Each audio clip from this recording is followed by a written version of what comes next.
if not, we will give them the feedback. Okay, last category, but 7 organizations. These are all nonprofit organizations, and we are going to start with Youth Suicide Prevention Program, and Carrie is going to share their story with you.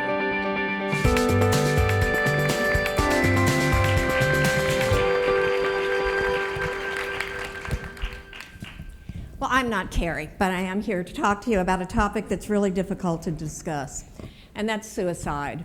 We've just heard from 4 young people who really drew us in, and I mean, they were very engaging. This is a word that we also hear about young people. This is not a word that's engaging. It's a word that really makes us not even, draw back, cringe, look away. And yet last year in the United States alone, 70% of young people who were suicidal didn't get the help they needed. I'm Vicki Wagner. I'm the new executive director of the Youth Suicide Prevention Program. I've worked with kids for 30 years. I built an agency here in Seattle from a small nonprofit to a multi-site, multi-million-dollar agency. I went to DC and I worked on youth policy. I'm the mother of 3 kids, which I think gives me credibility. So I thought I really knew the issues, and I thought I knew most of them from the inside out, even suicide, but I didn't. I certainly didn't know that 2 kids die by suicide in our state weekly. I didn't know that 17 more make attempts that put them in the hospital at a cost of $25 million annually. And I didn't know it's the 2nd leading cause of death after car accidents. If any of these kids were thinking of suicide, could you tell? Could you tell by looking at their face?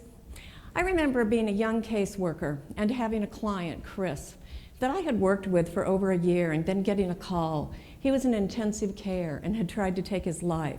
And I had no idea that was happening. I didn't know that there were things that I could have done. And if nothing else, when you leave here tonight, you will know beginning signs that could help save someone's life. There really are some tools, pretty simple tools, to watch for warning signs. Things like, is somebody giving things away? Has their mood changed dramatically recently? And here's, a harder one, showing someone you care. In our instant age society, we often take caring as a quick gift to come to my office, but we don't take it as a really sit down and touch that person. And then finally, the hardest, ask the question.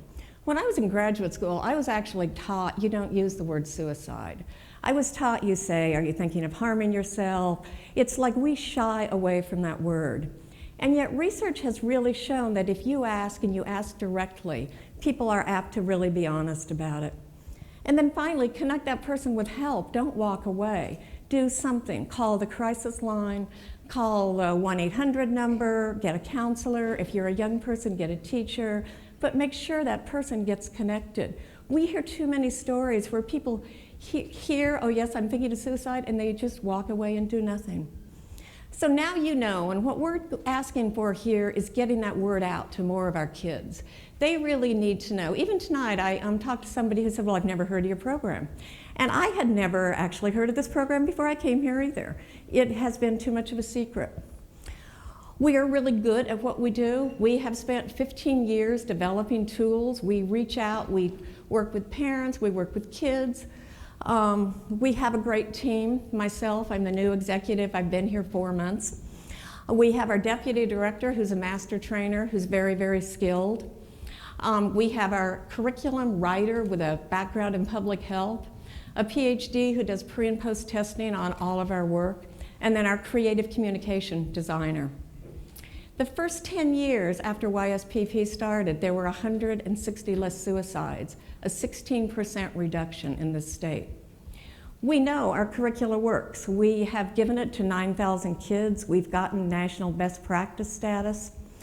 We've increased their intervention skills.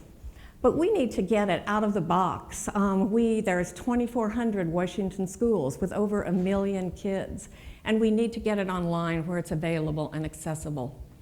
We have an innovative SIMS training that really helps teachers identify kids at risk. So what we're asking for is a cornerstone investment for what we call K through 12 Lessons for Life, to create an online learning center, webinars, and a gateway to the training. We have modest fees of $100 per curricula, which will feed back into a revenue stream of $200,000 to $500,000 throughout this state. So here we are, we're back to that word, suicide. Please help me not have any more young people die. Thank you.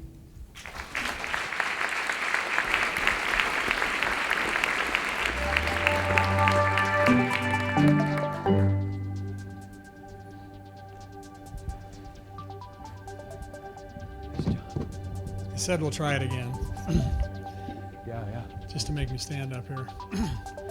So when you see Vicky on the screen and you say Carrie, you probably should know you got something off there. Vicky's story resonates with me. My wife is an MSW and she's a middle school counselor and she deals with those issues all the time. Looks like we're back in gear.